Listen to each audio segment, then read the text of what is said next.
మదనపల్లి కోర్టులో ఎక్సైజ్ పోలీసుల పిటిషన్. కల్తీ మద్యం కేసులో నిందితుల కస్టడీకి వినతి. జయచంద్రారెడ్డి పిఏ కోసం గాలింపు. ములకల చెరువు టు ఇబ్రహీంపట్నం కల్తీ మద్యం కేసులో ఎక్సైజ్ శాఖ దర్యాప్తు. రాష్ట్ర వ్యాప్త తనిఖీలకు సిద్ధమైన అధికారులు. ఫిరాయింపు ఎమ్మెల్యేలను అనర్హులుగా ప్రకటించాలి, బెనిఫిట్స్ రద్దు చేయాలని కేఏ పాల్ పిటిషన్ ఇవాళ హైకోర్టులో విచారణ. జూబ్లీహిల్స్ అభ్యర్థిపై బీజేపీ కసరత్తు. త్రిసభ్య కమిటీ అభిప్రాయ సేకరణ. సీనియర్లు కార్పొరేటర్లతో ఇవాళ భేటీ. విశాఖ కేజీహెచ్ లో కురుపాం బాలికలకు చికిత్స. ప్రస్తుతం నిలకడగా విద్యార్థినుల ఆరోగ్యం. 45 మందికి జాండీస్ లక్షణాలు. ఉద్యోగులకు ఇచ్చిన హామీలు ఏమయ్యాయి?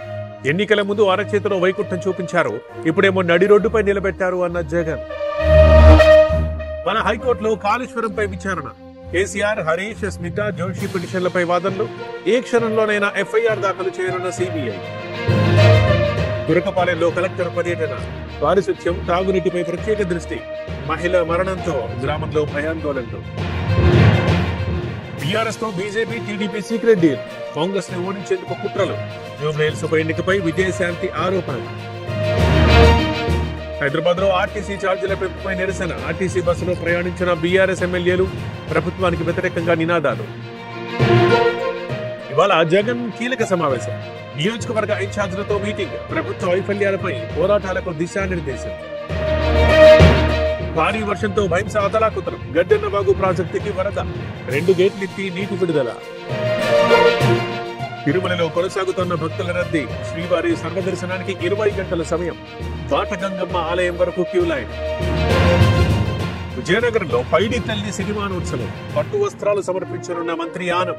5 లక్షల మందికి పైగా వస్తారని అంచనా. జూరాలకు కొనసాగుతున్న వరద. 16 గేట్ల ద్వారా దిగువకు నీటి విడుదల. ఇన్ఫ్లో 1,32,000 క్యూసెక్కులు. ఏపీకి మళ్లీ వర్ష సూచన. 18 జిల్లాలకు ఎల్లో అలర్ట్ జారీ. భారీ వర్షానికి గుంటూరు జలమయం. శ్రీశైలం జలాశయానికి వరద. 2 గేట్లెత్తిన అధికారులు. సాగుతున్న విద్యుత్ ఉత్పత్తి. కాసేపట్లో కేంద్ర కేబినెట్ సమావేశం. ప్రధాని మోదీ అధ్యక్షతన భేటీ. కీలక నిర్ణయాలు తీసుకునే అవకాశం. ఎస్ఐఆర్ పై ఇవాళ సుప్రీంలో కీలక విచారణ.